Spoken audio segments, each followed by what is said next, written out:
Limang kabanata. Pinagaling ni Jesus ang isang lalaki sa Bethesda. Pagkatapos nito, pumunta si Jesus sa Jerusalem upang dumalo sa isang pista ng mga Hudyo. Sa isang pintuan ng lungsod ng Jerusalem kung saan idinadaan ang mga tupa ay may paliguan na ang tawag sa wikang Hebreo ay Bethesda. Sa paligid nito ay may 5 silungan kung saan nakahiga ang maraming may sakit, mga bulag, pilay at mga paralitiko. Hinihintay nilang gumalaw ang tubig dahil paminsan-minsan may isang anghel ng Diyos na bumababa at kinakalawkaw ang tubig.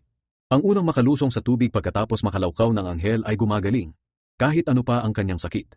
May isang lalaki roon na 38 taon nang may sakit. Nakita ni Jesus ang lalaki na nakahiga roon at nalaman niyang matagal na itong may sakit. Kaya tinanong siya ni Jesus, "Gusto mo bang gumaling?" Sumagot ang may sakit, "Gusto ko po sana, pero walang tumutulong sa aking lumusong sa tubig kapag kinakalawkaw na ito. Sa tuwing papunta pa lang ako, nauunahan na ako ng iba." Sinabi ni Jesus sa kanya, "Tumayo ka, buhatin mo ang higaan mo at lumakad." Agad na gumaling ang lalaki. Binuhat niya ang higaan niya at lumakad. Nangyari ito sa araw ng pamamahinga, kaya sinabi ng mga pinuno ng mga Hudyo sa taong pinagaling, "Hindi ba't araw ng pamamahinga ngayon? Labag sa kautusan ang pagbubuhat mo ng higaan." Pero sumagot siya, "Ang taong nagpagaling sa akin ang nag-utos na buhatin ko ito at lumakad." Tinanong nila siya, "Sino ang nag-utos sa iyong buhatin ang higaan mo at lumakad?" Pero hindi nakilala ng lalaki kung sino ang nagpagaling sa kanya, dahil nawala na si Jesus sa dami ng tao.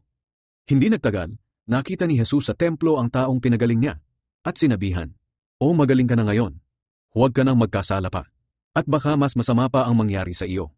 Umalis ang lalaki at pumunta sa mga pinuno ng mga Hudyo. Sinabi niya sa kanila na si Jesus ang nagpagaling sa kanya.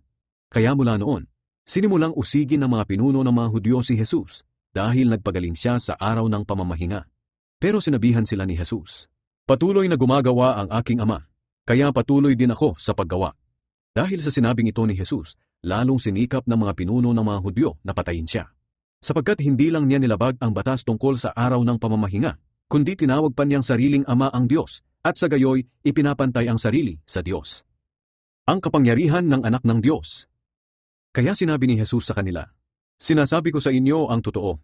Ako na anak ng Diyos ay walang magagawa kung sa sarili ko lang, kundi ginagawa ko lang ang nakikita ko na ginagawa ng aking Ama.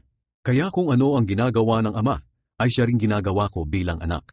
Minamahal ng Ama ang anak, kaya ipinapakita niya sa anak ang lahat ng ginagawa niya.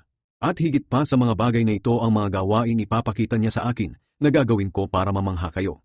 Kung paanong ibinabangon ng Ama ang mga patay at binibigyang buhay ang mga ito, ganoon din naman binibigyang buhay ng anak ang sino mang gusto niyang bigyan ito. Hindi ang Ama ang hahatol sa mga tao, kundi ako na kanyang anak, dahil ibinigay niya sa akin ang lahat ng kapangyarihang humatol, upang parangalan ng lahat ang anak, tulad ng pagpaparangal nila sa Ama. Kaya ang hindi nagpaparangal sa anak, ay hindi rin nagpaparangal sa Ama na nagsugo sa kanya. Sinasabi ko sa inyo ang totoo. Ang sumusunod sa aking mga salita at sumasampalataya sa nagsugo sa akin, ay may buhay na walang hanggan. Hindi na siya hahatulan, sapagkat inilipat na nga siya sa buhay mula sa kamatayan. Sinasabi ko sa inyo ang totoo. Darating ang panahon at dumating na nga, na maririnig ng mga patay ang salita ng anak ng Diyos, at ang makinig sa kanya ay mabubuhay. May kapangyarihan ng Ama na magbigay ng buhay. Ganoon din naman, may kapangyarihan ako na kanyang anak na magbigay ng buhay, dahil binigyan niya ako ng kapangyarihang ito. Ibinigay din niya sa akin ang kapangyarihang humatol, dahil ako ang anak ng tao. Huwag kayong magtaka tungkol dito, dahil darating ang panahon na maririnig ng lahat ng patay ang aking salita, at babangon sila mula sa kanilang libingan. Ang mga gumawa ng mabuti ay bibigyan ng buhay na walang hanggan, at ang mga gumawa ng masama ay parurusahan. Ang mga nagpapatotoo kay Jesus. Sinabi pa ni Jesus, "Wala akong magagawa kung sa sarili ko lang. Humahatol nga ako, ngunit ang aking paghatol ay ayon lamang sa sinasabi ng aking Ama.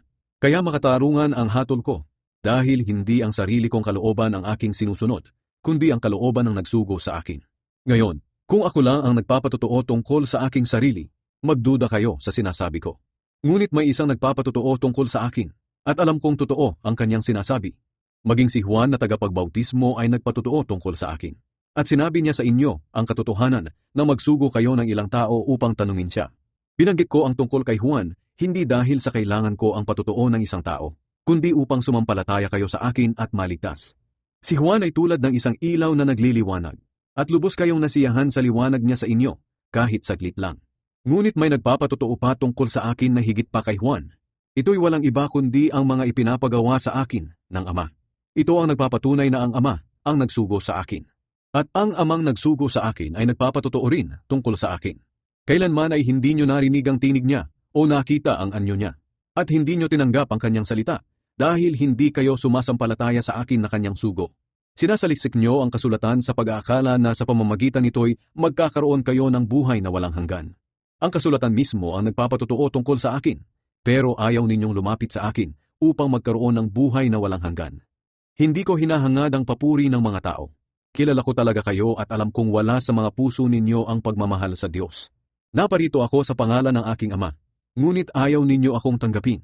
Pero kung may dumating sa sarili niyang pangalan ay tinatanggap ninyo siya.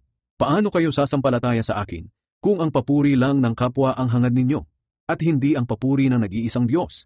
Huwag ninyong isipin na ako ang mag-aakusa sa inyo sa harap ng Ama. Si Moises na inaasahan ninyo ang siyang mag-aakusa sa inyo. Dahil kung totoong naniniwala kayo kay Moises, maniniwala rin kayo sa akin. Dahil si Moises mismo ay sumulat tungkol sa akin. Ngunit kung hindi kayo naniniwala sa mga isinulat niya, paano kayo maniniwala sa mga sinasabi ko?